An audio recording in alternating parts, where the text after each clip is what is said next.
still hear her sometimes. The ghost woman.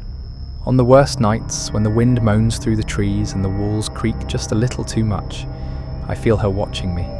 It's not like a dream, or even a memory. It's a presence, cold, patient, real. They say time dulls the pain. They're wrong. There were 5 of us that night. Me, Jared, Leo, Sam, and Ivan. We were just kids, 16 and reckless, thinking the world was ours to mess with. Jared was the puppet master. He always had a plan. This one? A prank on poor Ivan. The thing is, Ivan lived right next to the graveyard. The back gate of his house opened into an old cemetery, and the guy was terrified of ghosts. He couldn't even handle the Goosebumps theme song, so naturally, Jared made him the target. "We get him to come out to the graveyard tonight," Jared said that afternoon.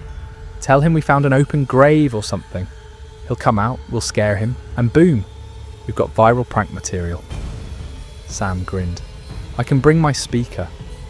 Play those creepy whispers from that TikTok filter." Leo pulled a rubber mask out of his backpack. It was a grotesque, burned face with blank white eyes and dried blood around the mouth. "He won't sleep for days," he laughed. I laughed too, but even then something felt off. It wasn't just mean, it felt wrong, like crossing a line we hadn't fully seen yet.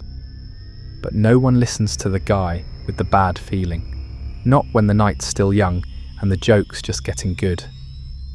We texted Ivan around 9:30 p.m. telling him we'd seen someone, or something, moving through the graveyard. He texted back, "No way." Jared called him a coward and Sam joined in. Peer pressure's a heck of a drug, isn't it? At 10 p.m, Ivan stepped out of his house and into the fog-covered cemetery. He was wearing a hoodie, a flashlight already in hand, his face pale. "You guys better not be messing with me," he said, as we met near the crumbling gate. "I swear, if this is another jump scare thing." "It's not," Jared lied. "We saw footprints. You'll want to see this." We led him to the far end, near the oldest graves. They were more like ruins, headstones eaten by moss, some tilted like teeth in a dying jaw.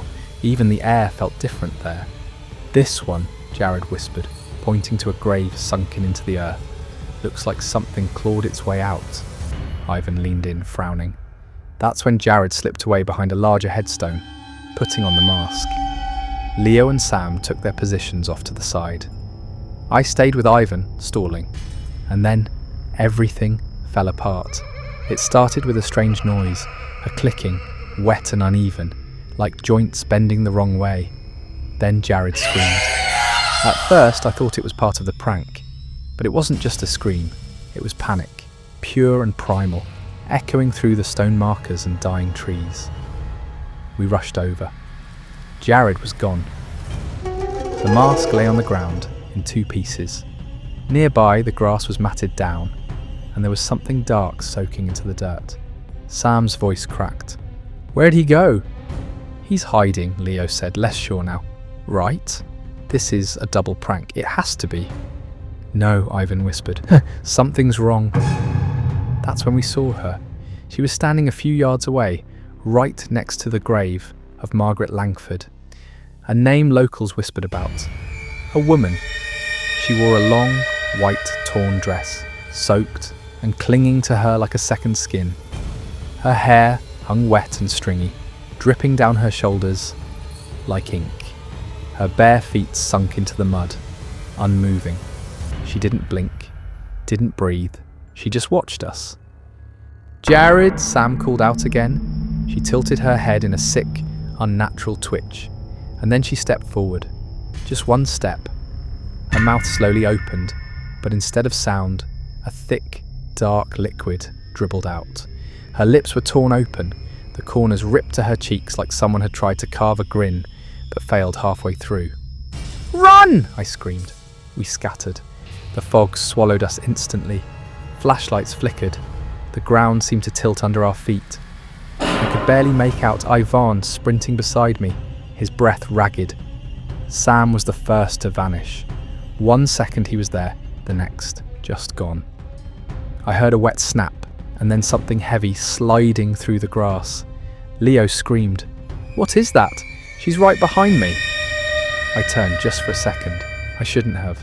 Something pale and bony was dragging Leo backward, hands clutching his ankles, pulling him into the ground, like the earth itself had opened up to claim him. He clawed at the stones, then silence. Ivan grabbed me and pulled me behind a collapsed crypt. We crouched low, barely breathing, and then we heard it, humming, a soft, sad tune, like a lullaby, but broken, off-key, twisted. She passed within inches of us. I could hear the dragging of her feet, the wet slap of her ruined dress. My skin felt like it was turning inside out. I thought she would find us, but she didn't. We stayed hidden for what felt like hours. When dawn finally broke, casting thin gold light across the stones, we emerged. The graveyard looked ordinary, normal, peaceful, except the mask, Jared's mask, split in half, sitting next to Margaret Langford's grave, like a warning.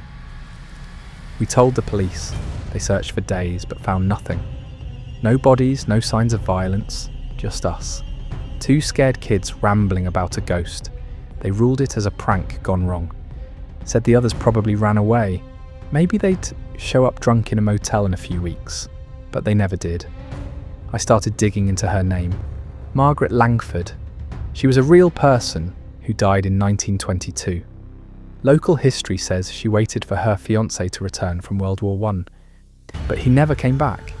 He'd married someone else overseas. Margaret ended herself in the graveyard, right where we saw her. Some say she cursed the place, and no man would leave that ground with peace in his heart. Over the years, stories spread. Disappearances, strange sightings, candles lit on empty graves, but it was all stuff of legend. Ivan moved away 2 weeks later. His parents claimed he had stress-induced psychosis, but I think he saw what I saw. I stayed. I still live near the cemetery, and every year, on the night it happened, I walk to the gate. I light 5 candles, 1 for each of us. Only 2 ever stay lit, but last year, something changed. When I turned to leave, I saw a 3rd candle burning, deep in the graveyard, next to her stone, still flickering. She's not done. She remembers, and she's waiting.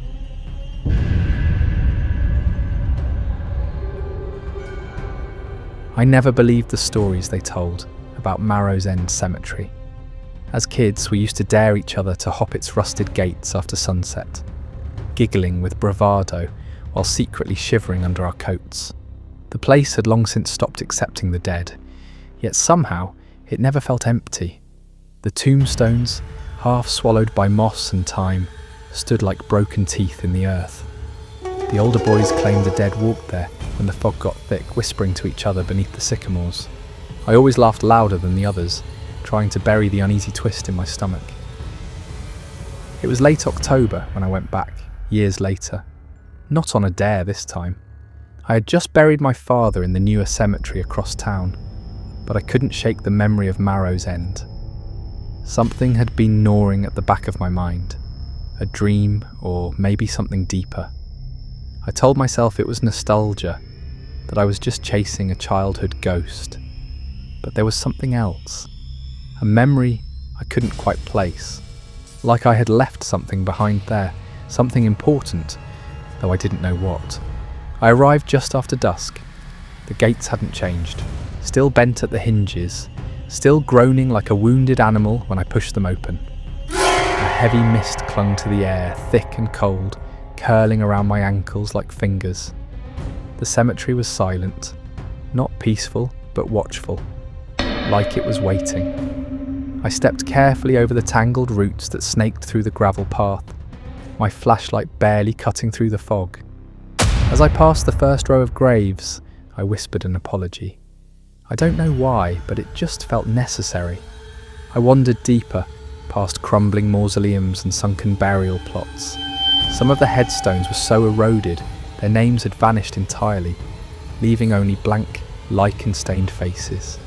That's when I saw the tree. It stood in the centre of the cemetery, gnarled and towering, blackened like it had been struck by lightning long ago. I remembered it now. We used to call it the grieving tree. The story went that a woman had hanged herself from its branches in the 1800s, and her ghost could still be seen swaying there during the harvest moon. I stepped closer, my heart pounding for reasons I couldn't explain. At the base of the tree was a single grave.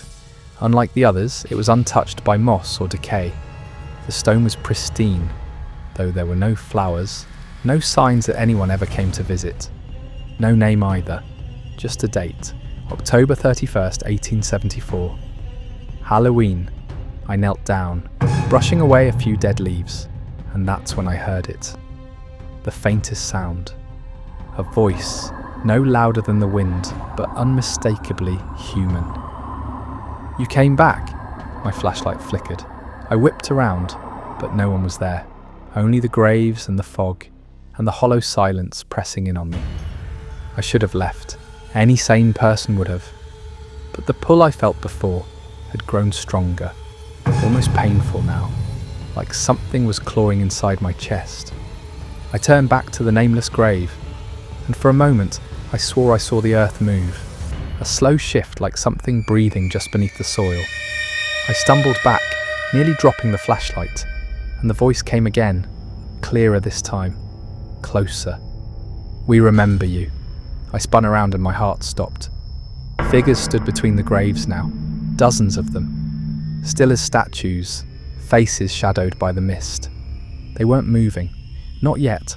I stood frozen, the light trembling in my hand. Their clothes were old, some tattered beyond recognition, others dark with stains that I knew weren't from the earth. They just stood there, staring without eyes, their heads tilted ever so slightly, like they were listening. One of them, a woman with matted hair and a twisted smile, took a step forward. Her mouth didn't move, but I heard her anyway. "You promised you'd stay." My skin went cold. I backed away, breath hitching in my throat. I had no memory of making any such promise, and yet the dread in my bones said otherwise. Memories hit me like splinters. Not full images, but fragments. A circle of children around the grieving tree, blood on a stone. My voice, young and frightened, speaking words I couldn't now understand. A pact? A game? We thought it was just pretend. Some childhood ritual we copied from a book, but something in that cemetery listened, and something answered. "The dead don't forget," the voice said again, this time from behind me.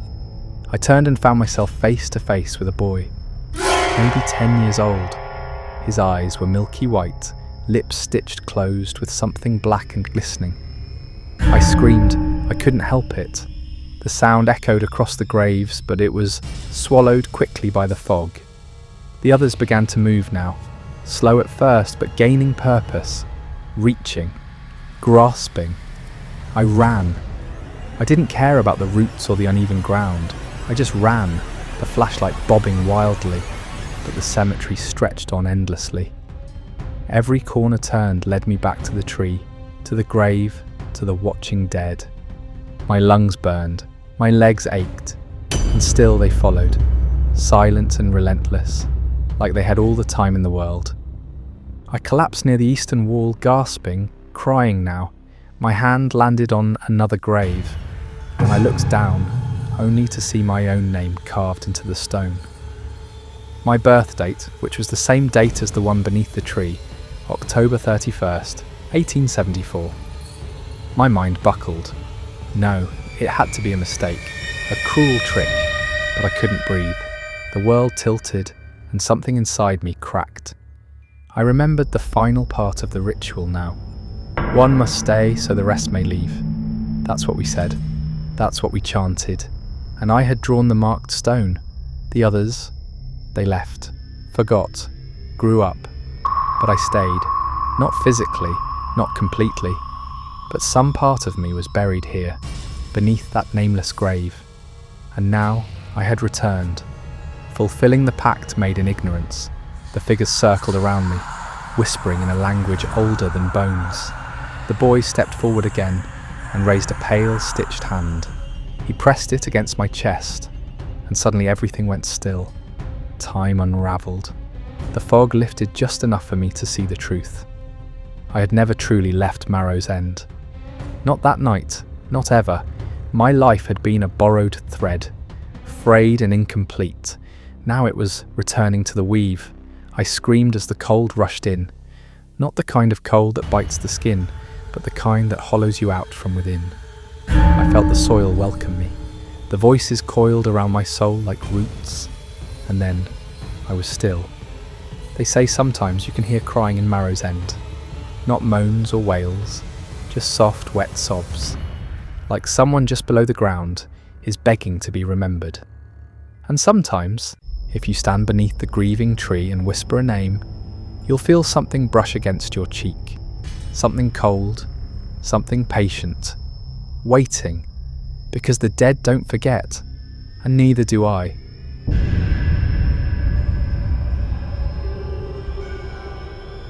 I should have listened to the warnings. Every person in Millbrook had told me the same thing when I mentioned taking the night shift at Oakwood Cemetery. Don't go there after dark. The locals spoke in hushed tones about sounds that echoed between the headstones, about shadows that moved when no wind stirred the ancient oaks. But I was desperate for work, and the pay was surprisingly good for what seemed like a simple job, watching over the dead. The cemetery stretched across 15 acres of rolling hills, dotted with weathered granite monuments and crumbling mausoleums that dated back to the 1800s. During my first few nights, I convinced myself the stories were just small-town superstition. I walked my rounds with a flashlight and a thermos of coffee, checking the gates and making sure no vandals had disturbed the peace. The only sounds were my footsteps on gravel paths and the occasional hoot of an owl. It was on my fourth night that I first heard the howling. The sound drifted across the cemetery like a funeral dirge, low and mournful, but with an edge that made my skin crawl. I told myself it was just a dog, maybe a coyote from the woods that bordered the eastern edge of the grounds. But as the howl rose and fell, something primal in my brain screamed that this was no ordinary animal. The sound was too intelligent, too purposeful, carrying notes of rage and hunger that no wolf should possess. I quickened my pace toward the maintenance shed, my flashlight beam dancing nervously across the headstones. The howling stopped abruptly, leaving a silence so complete it felt oppressive. Even the insects had gone quiet. I reached the shed and fumbled with the keys, my hands trembling as I tried to find the right one. Behind me, I heard the soft pad of footsteps on grass. When I turned around, nothing was there, just row upon row of granite markers disappearing into the darkness beyond my flashlight's reach. But I could smell something now, a musky animal scent that hadn't been there before. It reminded me of wet fur and something else, something metallic that made my stomach turn. I spent the rest of that night locked in the shed, jumping at every sound. When dawn finally broke, I emerged to find massive paw prints in the soft earth around the building. They were larger than any dog's, with claw marks that had gouged deep furrows in the dirt. I measured one with my hand, and it was easily twice the size of my palm. The groundskeeper, an old man named Walter, arrived at sunrise as usual. When I showed him the prints, his face went pale. He studied them for a long moment, then looked at me with eyes that held decades of secrets. "You need to quit this job," he said quietly. "Tonight?" I demanded an explanation, but Walter just shook his head and walked away. That evening, I called in sick, but the next morning, I found a note slipped under my apartment door. "The Sentinel knows you've seen him. He won't let you leave now." Against every instinct screaming at me to run, I returned to the cemetery that night. I couldn't explain why, but I felt drawn back, as if something was calling to me from among the graves.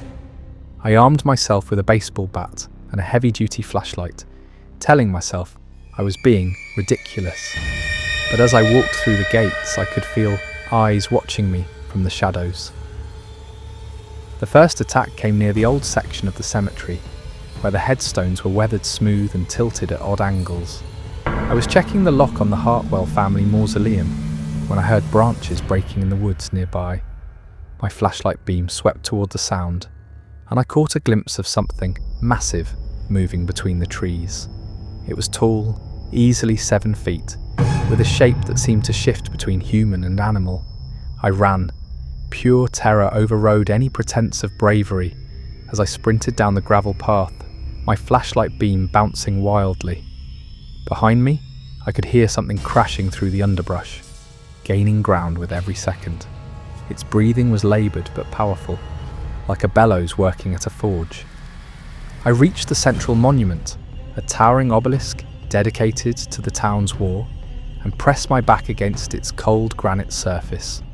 The sounds of pursuit had stopped, but I could still smell that musky scent, stronger now, surrounding me. My flashlight flickered and dimmed, the battery dying at the worst possible moment. In the fading light, I saw it clearly for the first time. The creature stood perhaps 20 feet away, its body a horrifying blend of human and wolf. It walked upright on powerful legs, but its torso was covered in coarse dark fur. Its head was elongated, with a snout full of yellowed fangs, and eyes that glowed with an intelligence that was disturbingly human. Most terrifying of all were its hands, which retained human fingers, but ended in razor-sharp claws that could easily tear through flesh and bone. We stared at each other in the dying light of my flashlight. The creature's chest rose and fell with each breath, and I could see saliva dripping from its open mouth, but it didn't attack. Instead, it began to circle me slowly, never taking its eyes off mine. I realised with growing horror that it was playing with me, almost savouring my fear. As it circled, I caught glimpses of scars across its body, old wounds that spoke of battles fought and survived. This was no mindless beast. This was a predator that had learned to hunt in this place, using the cemetery as its territory. I understood now why the pay for this job was so good, why the position had such high turnover. I wasn't the first night watchman to encounter this creature. The werewolf, for I could no longer deny what it was, stopped directly in front of me. It tilted its head, studying me with those horrible, intelligent eyes. Then, to my amazement, it spoke. Its voice was a growl filtered through a human throat, barely recognizable as speech. "You will join them," it said, gesturing with one clawed hand toward the rows of headstones. "Or you will serve me." I found my voice, though it came out as barely a whisper. "What do you want?" The creature's lips pulled back in what might have been a smile, revealing rows of knife-like teeth. "I guard this place. Keep them quiet. Keep them buried." It leaned closer, and I could feel its hot breath on my face. "But I need help. Someone to watch during the day?" The full horror of the situation crashed over me. This thing wasn't just haunting the cemetery. It was protecting it. But from what? As if reading my thoughts, the werewolf gestured toward the oldest section of the graveyard, where the headstones were so ancient that their inscriptions had been worn away by time. "They try to rise," it growled. "Every night I keep them down, but I am tired, so tired." I understood then why Walter had looked so frightened, why the townspeople spoke in whispers about the cemetery. This creature was the only thing standing between them, and something far worse than a simple werewolf. The dead here were restless, and without its vigilance, they would walk again. The werewolf extended one clawed hand toward me, and I realised I had a choice to make. I could refuse and likely be torn apart, or I could accept and become part of whatever dark compact kept this cemetery's ancient evil contained. As I looked into those glowing eyes, I knew there was really only one option. I took its hand, feeling the coarse fur and the terrible strength in its grip. The transformation began immediately, starting as a burning sensation in my palm where our skin touched. I felt my bones beginning to stretch and crack, my muscles swelling with new power. The last coherent thought I had before the change consumed me, was a prayer that I would be strong enough to help keep the real monsters buried. Now I understand why they pay so well for this job. Some positions require more than just showing up.